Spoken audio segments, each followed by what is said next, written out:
नमस्कार, आप देख रहे हैं सिटी पोस्ट लाइव और आपके साथ मैं हूं अंजलि। बिहार के लिए एक चुनावी साल है जहां अभी हम देख सकते हैं कि बिहार में एक नहीं दो नहीं पूरे 3 धार्मिक बड़े चेहरे हमें बिहार में एक साथ देखने को नजर आ रहे हैं। अब ये देखने वाली बात है कि ये संयोग है बहस या फिर ये 7 महीने बाद जो चुनाव होने वाला है इस पर इससे कोई रिश्ता उससे जुड़ा हुआ है। इस पर बात करने के लिए हमारे साथ जुड़ चुके हैं वरिष्ठ पत्रकार दीपक शर्मा। तो सर, क्या लगता है, जो जिस रिश्ते की आप बात कर रही हैं अंजलि जी, वो साफ दिख रहा है, यह सहयोग नहीं है। ऐसा कहा जा सकता है कि यह सहयोग है कि मोहन भागवत भी बिहार में है, श्री श्री रविशंकर भी बिहार में है, बागेश्वर बाबा भी बिहार में है। यह सहयोग नहीं है। दरअसल देखिए, इसको समझने के लिए हमें देखना होगा कि श्री श्री रविशंकर क्या लेकर आए हैं। श्री श्री रविशंकर अपने साथ वह शिवलिंग लेकर आए हैं जो 1000 साल पुराना है, और वह शिवलिंग इसलिए भी खास है कि कहा जा रहा है कि यह वही शिवलिंग है जिसे गजनी ने जब अटैक किया था तो खंडित कर दिया था। वह शिवलिंग लेकर गुरु श्री श्री रविशंकर बिहार आए हैं और यहाँ कार्यक्रम कर रहे हैं। यह साफ साफ जो हिंदुत्व के एजेंडे को, जो भारतीय जनता पार्टी का हिंदुत्व का एजेंडा है, उसको आगे बढ़ाने की कोशिश है। उस शिवलिंग के साथ ऐसे समय में बिहार आना, जब 6-7 महीने बाद बिहार में चुनाव होने जा रहा है, यह राजनीति का ही एक हिस्सा हो सकता है। ऐसा हम इसलिए कह रहे हैं क्योंकि जब श्री श्री रविशंकर यहाँ आए तो उन्होंने deputy CM Bharatiya Janata party के वरिष्ठ नेता सम्राट चौधरी से जाकर मुलाकात की। यह तो सहयोग नहीं था। उन्होंने राष्ट्रीय जनता दल के किसी नेता से मुलाकात क्यों नहीं कर ली? उन्होंने कांग्रेस के किसी नेता से मुलाकात क्यों नहीं कर ली? उन्होंने सम्राट चौधरी से ही क्यों मुलाकात की? और देखिए, एक बड़ा शिफ्ट दिख रहा है जनता दल यूनाइटेड के काम की कार्यप्रणाली में भी। जनता दल यूनाइटेड के नेता भी अब हिंदुत्व के एजेंडे को आगे बढ़ा रहे हैं। मतलब पहले होता यह था कि भारतीय जनता पार्टी हिंदुत्व के एजेंडे को लेकर चलती थी, लेकिन जनता दल यूनाइटेड उसका विरोध ही किया जाता था जनता दल यूनाइटेड की ओर से। लेकिन अब ऐसा दिख रहा है कि नीतीश कुमार ने भी सॉफ्ट अप्रोच अपनाया है हिंदुत्व को लेकर, हिंदुत्व के एजेंडे को लेकर, और जनता दल यूनाइटेड के जो बड़े नेता हैं उन लोगों ने भी सॉफ्ट अप्रोच अपनाया है हिंदुत्व के एजेंडे को लेकर। अभी कुछ दिनों पहले देखिए, हमें समझना होगा, उसके बाद हम बात करेंगे कि कैसे नीतीश कुमार ने सॉफ्ट अप्रोच अपनाया है। सबसे पहले हम समझते हैं कि मोहन भागवत, हमने ये समझ लिया कि श्री श्री रविशंकर यहाँ क्या कर रहा है। अब हम समझते हैं कि मोहन भागवत यहाँ क्या कर रहा है। देखिए, मोहन भागवत 1-2 दिन से बिहार में नहीं है, पूरे 5 दिनों का कार्यक्रम है उनका। और वे, कितनी बड़ी बात है कि श्री श्री रविशंकर शाखाओं में जा रहे हैं। जो संघ की सुबह सुबह जो शाखा लगती है जिसमें व्यायाम करते हैं युवा और समाज को एकजुट रहने की शिक्षा दी जाती है, उन शाखाओं में जाना बिहार आकर मोहन भागवत का, यह तो एक सहयोग नहीं है। मतलब अभी कुछ समय पहले हाल ही में खबर आई थी कि भारतीय जनता पार्टी को मदद मिले चुनाव में, इसके लिए राष्ट्रीय स्वयंसेवक संघ ने यह फैसला लिया है कि अभी तक बिहार में उसकी शाखाओं की संख्या 1000 है। इन 1000 शाखाओं को डबल करने, चुनाव से पहले 1000 शाखाओं को बढ़ाकर 2000 करने की योजना है। मतलब जब चुनाव होंगे बिहार में, उस समय तक अभी राष्ट्रीय स्वयंसेवक संघ की बिहार में 1000 शाखाएं लगती हैं, लेकिन अगले 6 महीने में इन शाखाओं की संख्या 2000 हो जाएगी। इसके लिए 2 केंद्र बनाया गया है, एक मुजफ्फरपुर में और दूसरा साउथ बिहार के लिए पटना में। अब मुजफ्फरपुर केंद्र में जो बनाया गया है वहाँ जमे हुए हैं मोहन भागवत, और इसका नाम दिया गया है, इस पूरे अभियान का नाम दिया गया है मिशन त्रिशूल। त्रिशूल इसलिए क्योंकि जैसे त्रिशूल में 3 धारियाँ होती हैं, वैसे ही जो ये RSS का मिशन है, इसमें भी 3 चीज़ों पर ध्यान रखा जा रहा है, 3 चीज़ों पर फोकस किया जा रहा है।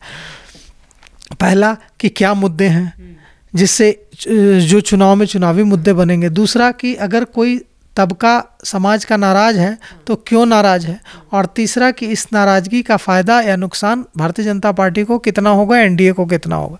इन सारी चीज़ों पर सर्वे राष्ट्रीय स्वयंसेवक संघ का चल रहा है और मोहन भागवत 5 दिनों से जमे हुए हैं। ये सहयोग नहीं है अंजलि जी। अब हम आते हैं बाबा बागेश्वर पर, धीरेन्द्र शास्त्री पर। धीरेन्द्र शास्त्री गोपालगंज गए, वहाँ से उन्होंने, गोपालगंज वही जगह है जहाँ से कभी लालू प्रसाद यादव जो है राजद सुप्रीमो, उनकी हुंकार उठती थी, वहाँ से बाबा बागेश्वर की हुंकार उठ रही है कि पूरे हिंदुओं को एकजुट करना है और हिंदुत्व का जो हिंदुत्व की बात उठ रही है वहाँ से। तो धीरेन्द्र शास्त्री का भारतीय जनता पार्टी से और भारतीय जनता पार्टी के नेताओं से जो संबंध है वो छिपा हुआ नहीं है, बहुत अच्छे संबंध है। और अब तो धीरेन्द्र शास्त्री बागेश्वर बाबा ने ऐलान कर दिया है कि बिहार में ही घर बना लेंगे, वो बस ही जाए बिहार में, ऐसा लग रहा है। तो निश्चित रूप से न धीरेन्द्र शास्त्री का बिहार आना एक संयोग है, न श्री श्री रविशंकर का बिहार आना संयोग है, और न मोहन भागवत का बिहार आना संयोग है। यह मतलब चुनाव का शंख बज चुका है बिहार में, और एनडीए को, भारतीय जनता पार्टी को मदद मिले, इसके लिए निश्चित रूप से मोहन भागवत 5 दिनों से यहाँ अपना बिहार में पसीना बहा रहे हैं। श्री श्री रविशंकर और बाबा बागेश्वर धीरेन्द्र शास्त्री के संबंध अच्छे रहे हैं, तो वे तो सीधे सीधे राजनीति में नहीं हैं, लेकिन चूंकि उनके संबंध अच्छे रहे हैं, अब अगर शिवलिंग आएगा, वो शिवलिंग जो कभी गजनी ने जिसे खंडित किया था, तो ध्रुवीकरण होगा, सांप्रदायिक ध्रुवीकरण होगा। हिंदुओं को वह बात याद आएगी कि कैसे कोई व्यक्ति आता है दूसरे देश से और बिना किसी मतलब के सिर्फ हिंदुओं को ठेस पहुंचाने के लिए पवित्र शिवलिंग को खंडित कर देता है। तो वो जो पुराने घाव हैं उनको वो फिर से जग जाएंगे, और अगर पुराने घाव जगेंगे तो उसका सीधा सीधा फायदा भारतीय जनता पार्टी को होगा, ध्रुवीकरण होगा, हिंदू एकजुट होगा, और हिंदू एकजुट होगा तो भारतीय जनता पार्टी को वोट करेगा। और भारतीय जनता पार्टी से अगर नाराज़गी होगी किसी मुद्दे पर, अपने जो स्थानीय विधायक हैं, जो कैंडिडेट हैं, उससे भी नाराज़गी होगी, तो उसको भी किनारे रखकर हिंदुत्व के एजेंडे से प्रभावित होकर शिवलिंग, मोहन भागवत और बाबा बागेश्वर से प्रभावित होकर वोट करेगा। तो कुल मिलाकर के एकदम साफ है कि अभी 7 महीने पहले ही जितनी मुस्तैदी से भारतीय जनता पार्टी हिंदुत्व के एजेंडे पर काम करने में जुट गई है, इससे एकदम साफ है कि ये जो चुनाव है इसमें सांप्रदायिक ध्रुवीकरण भी हो सकता है। जो हिंदुत्व का एजेंडा है, हो सकता है कि हिंदुत्व के एजेंडे पर इस बार हिंदुत्व के एजेंडे को आगे बढ़ाए। अब इस हिंदुत्व के एजेंडे पर तो भारतीय जनता पार्टी लंबे समय से चलती रही है, इसमें नया क्या है? तो आप जानना चाहेंगे कि इसमें नया क्या है? इसमें नया ये है कि देखिए, नीतीश कुमार अब तक हिंदुत्व के एजेंडे को खुले रूप से समर्थन उन्होंने कभी नहीं दिया है, अपनी समाजवादी जो उनकी पृष्ठभूमि रही है उसकी वजह से। लेकिन हाल ही में देखिए कैबिनेट का, उनकी कैबिनेट ने फैसले लिए थे कई सारे, उसमें चौंकाते हुए उन्होंने कई सारे पौराणिक जो मंदिर हैं, पुराने जो मंदिर हैं, उनके जीर्णोद्धार पर करोड़ों रुपए खर्च किए, मतलब आवंटित किया, उसके लिए करोड़ों रुपए आवंटित किए। इतना मंदिरों के जीर्णोद्धार पर, पौराणिक मंदिरों के जीर्णोद्धार पर इतना सारा पैसा कैबिनेट ने जो फैसला लिया कि उन पर खर्च किए जाएंगे, यह चौंकाने वाला था। यह और भी यही एक उदाहरण नहीं है। आप देखेंगे देवेश चंद्र ठाकुर, ललन सिंह वगैरह का जो वरिष्ठ नेता हैं जनता दल यूनाइटेड के, उनका बयान आया कि नीतीश कुमार ने बिहार में अल्पसंख्यकों के लिए, मुसलमानों के लिए काफ़ी काम किया। इतना काम करने के बावजूद बिहार का मुसलमान नीतीश कुमार को, जनता दल यूनाइटेड को वोट नहीं देता है। जबकि सच्चाई यह है, जनता दल यूनाइटेड के वरिष्ठ नेताओं ने कहा, देवेश चंद्र ठाकुर ने कहा, ललन सिंह ने कहा कि जितना काम नीतीश कुमार ने किया उतना किसी मुख्यमंत्री ने नहीं किया। और इसके बावजूद इतना काम नीतीश कुमार ने किया अल्पसंख्यकों के लिए, बावजूद इसके अल्पसंख्यक वोट नहीं देते हैं। जब चुनाव आता है तो अल्पसंख्यक मुसलमान जो है जनता दल यूनाइटेड को वोट नहीं देते। तो मतलब एकदम साफ है कि यह तो अनजाने में दिया गया बयान नहीं है। कैबिनेट की ओर से मंदिरों, पौराणिक मंदिरों के जीर्णोद्धार के लिए इतना सारा पैसा दिया जाना, नीतीश कुमार की पार्टी के बड़े नेताओं की ओर से ऐसे बयान दिया जाना, इससे साफ है कि कहीं न कहीं जनता दल यूनाइटेड की ओर से भी जो भारतीय जनता पार्टी का हिंदुत्व का एजेंडा है उस पर मुहर लग रही है। मतलब इस बार जो 7 महीने बाद जो बिहार में चुनाव होगा उसमें अगर कमल छाप और तीर छाप दोनों मिलकर हिंदुत्व के एजेंडे को आगे बढ़ाता हुआ दिखे तो कोई हैरत की बात नहीं होगी। सर, ऐसा एक समय था जहां पर नीतीश कुमार पर ऐसा आरोप लगता था कि वो हिंदू धर्म से जुड़े जितने भी त्योहार हैं उनमें छुट्टियां कम कर देते हैं, ऐसा आरोप लगता था। लेकिन अब जेडीयू समर्थित होकर ऐसा हिंदुत्व का आपने एकदम सही कहा, बिल्कुल सही कहा आपने कि 2023 में लगा था आरोप कि जो हिंदू धर्म से जुड़े पर्व त्योहार हैं उनकी छुट्टियां नीतीश सरकार ने कम कर दी है।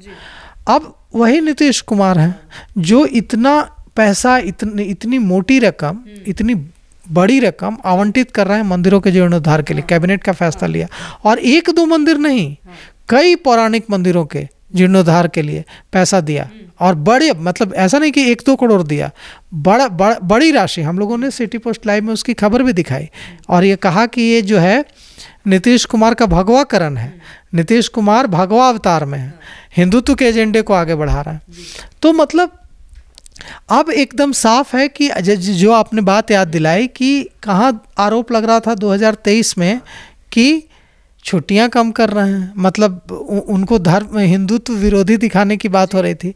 कहाँ अब ऐसा लग रहा है कि जो 7 महीने बाद बिहार में चुनाव होने जा रहे हैं उसमें जनता दल यूनाइटेड और बीजेपी अब एक साथ हिंदुत्व के एजेंडे पर चुनाव लड़ेगी। तो ये बड़ा शिफ्ट एकदम साफ साफ दिख रहा है बिहार की राजनीति में। सर, आपने अभी थोड़ी देर पहले ऐसी बात कही थी कि गोपालगंज में आचार्य धीरेन्द्र शास्त्री जी ने हम बागेश्वर बाबा के नाम से जानते हैं, उन्होंने बहुत बड़ा बयान दे दिया कि ये रघुवर का देश है, बाबर का देश नहीं है। गोपालगंज जिसे हमें लालू प्रसाद यादव का हम जैसे गढ़ समझते हैं, अब इतना बड़ा उन्होंने बयान दे दिया, वहां पर क्या प्रभाव पड़ेगा? देखिए वही बात, पंडित धीरेन्द्र शास्त्री का इस तरह का बयान देना नया नहीं है, लेकिन ऐसा बयान वे गोपालगंज जाकर क्यों दे रहे हैं यह आश्चर्यजनक है। इसका सीधा सीधा रिश्ता अंजलि जी चुनाव से है। अगर वे गोपालगंज में जाके बोलेंगे, सिवान में जाके बोलेंगे, गया मुजफ्फरपुर में जाके बोलेंगे, तभी तो असर होगा ज़्यादा। तो वहाँ जाकर गोपालगंज में जो हुंकार भर रहे हैं पंडित धीरेन्द्र शास्त्री कि बाबर का नहीं है, औरंगजेब का नहीं है, तो हिंदू राष्ट्र बनाएंगे, तो उससे ध्रुवीकरण होगा। उससे जब ध्रुवीकरण होगा तो उससे भारतीय जनता पार्टी को उस मुश्किलें कम होंगी भारतीय जनता पार्टी के लिए, भारतीय जनता पार्टी को सुविधा होगी। तो यही बात है, इसीलिए बाबा बागेश्वर पसीना बहा रहे हैं, इसीलिए मोहन भागवत पसीना बहा रहे हैं, और इसीलिए जो राजनीतिक विश्लेषक हैं उनका कहना है कि इसीलिए श्री श्री रविशंकर शिवलिंग लेकर 1000 साल पुराना शिवलिंग लेकर बिहार आए हैं, ताकि वो जो सोए हुए जख्म हैं उनको कुरेदा जा सके, उनको फिर से याद दिलाई जा सके वो कहानी कि कैसे गजनी ने आकर हमारा पवित्र शिवलिंग तोड़ दिया था। तो मतलब यह पूरी जो कवायद है इसका चुनावी फ़ायदा लेने की कोशिश भारतीय जनता पार्टी की ओर से की जा रही है, एकदम साफ दिख रहा है। अब राष्ट्रीय जनता दल इसका कैसे काउंटर करता है यह बहुत बड़ी देखने वाली बात होगी कि कैसे काउंटर करता है, क्योंकि अगर राष्ट्रीय जनता दल ने काउंटर करने के लिए उस तरह का बयान देना शुरू कर दिया जैसा लालू प्रसाद ने दिया था कि नहीं कुंभ फालतू है, तो ध्रुवीकरण और ज़्यादा हो जाएगा और जो है एजेंडा जो है इनका हिंदुत्व का और मजबूत होगा। इसलिए अब ये देखना है कि राष्ट्रीय जनता दल के रणनीतिकार, कांग्रेस के रणनीतिकार, महागठबंधन के रणनीतिकार ये जो 7 महीने पहले जो शतरंज की बिसात बिछा दी है भारतीय जनता पार्टी ने 3 धार्मिक शख्सियतों को बिहार लाकर, इसका काउंटर करने के लिए क्या प्लान लेकर राष्ट्रीय जनता दल, कांग्रेस और महागठबंधन लेकर क्या आता है यह देखना है हम लोगों को। हाँ, तो ये तो देखने वाली बात होगी, लेकिन बिहार के लिए चुनावी साल है और चुनावी साल में ही हमें 3 बड़े बड़े चेहरे एक साथ हमें देखने को मिल रहे हैं बिहार में अभी हाल ही में, जहां पर पहले हम मोहन भागवत को देखते हैं, वो 5 दिवसीय दौरे पर है और गोपालगंज में धीरेन्द्र शास्त्री ने बहुत बड़ी बात कह दी, और दूसरी तरफ हम देख सकते हैं श्री श्री रविशंकर ने भी पवित्र शिवलिंग का अनावरण किया है। अब ये संयोग है या इस पर कोई रिश्ता है, ये आप हमें कमेंट सेक्शन में बताइएगा। तो फिलहाल इस खबर में बस इतना ही, आगे की खबरों के लिए आप बने रहिए सिटी पोस्ट लाइव के साथ। आपका धन्यवाद। वीडियो को लाइक करें, शेयर करें और चैनल को सब्सक्राइब करना बिल्कुल ना भूलें।